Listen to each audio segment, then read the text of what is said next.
Every day during the summer months, at 19 different locations across the UK, the Great Pollen Count takes place. This site at Leicester University has one of the longest running pollen records in the world. And it starts with this pollen trap.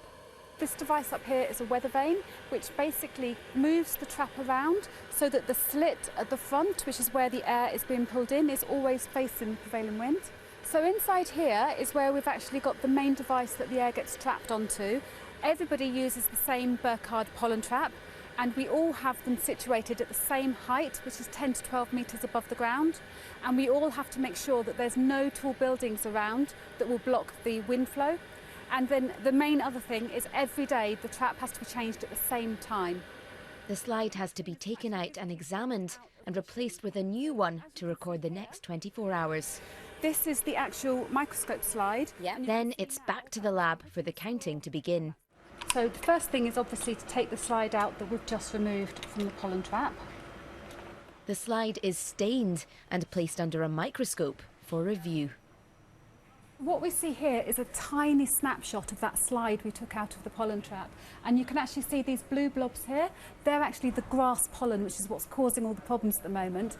Over 24 hours, we'll be counting hundreds of these grass grains when it's a very high count, which is what it is at the moment in the peak of the season. Once the pollen count is determined, the results are sent back to the Met Office and collated with the weather forecast to make up the pollen map. Is this year particularly bad for pollen? It's certainly high, but it's not a record breaker. So if you look behind you, this is the last 47 years worth of grass counts in this area.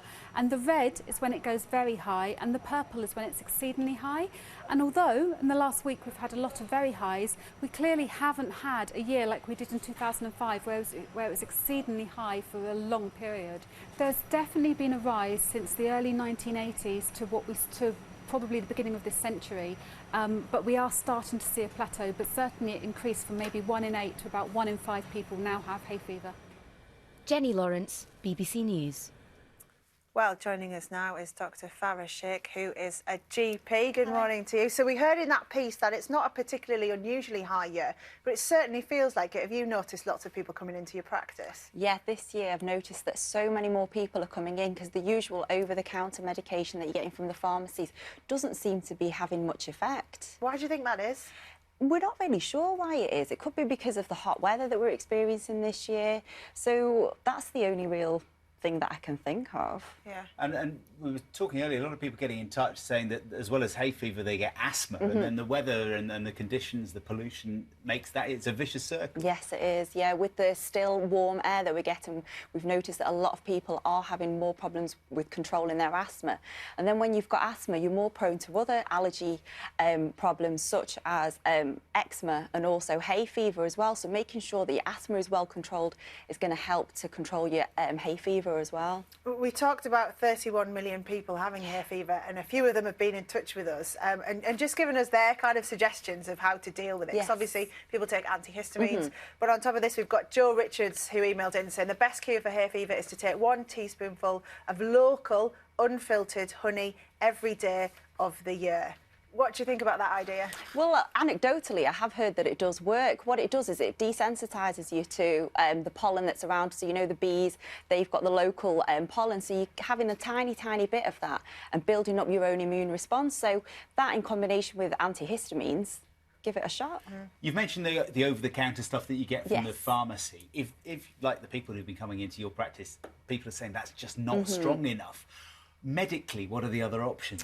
Well, the other options are using nasal sprays as well. What they have are steroids in there, so they help to take away the inflammation around your nasal cavities and stops you. Do you have to get those from the doctor? Is that prescription? Yeah, that's something that is prescription, but you can also buy eye drops as well, anti-allergy eye drops, and they're really useful to use. So you can use those in combination with the local honey.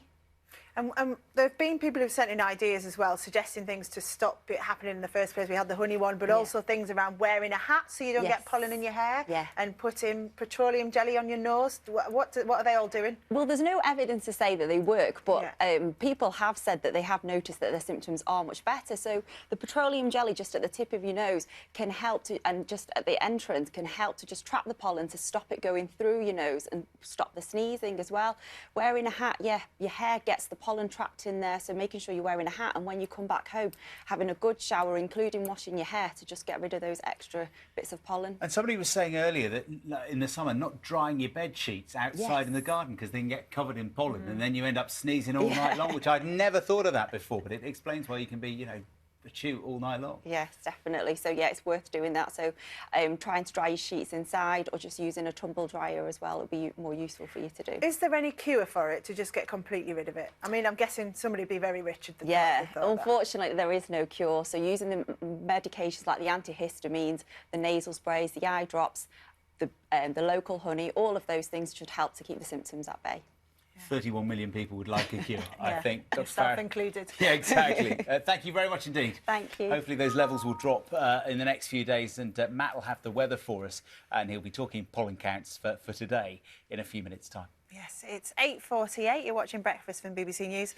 Now, there's some flash photography coming up in the main stories this morning. Let me tell you what they are. Millions of Greeks avoid